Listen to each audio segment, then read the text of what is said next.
は公園西です。名古屋商科大学へお越しのお客様は次でお降りください。このリニモは自動運転を行っております。ご用のお客様は直接またはインターホンで係員にお知らせください。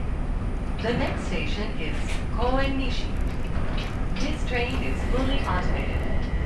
If necessary, please contact station attendants directly or by using the internet.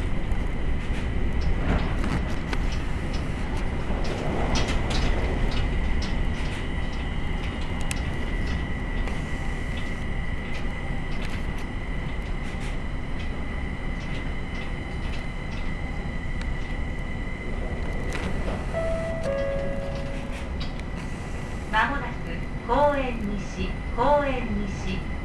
お出口は右側です。 We will soon make a brief stop at Koen Nishi. The doors on the right side will open.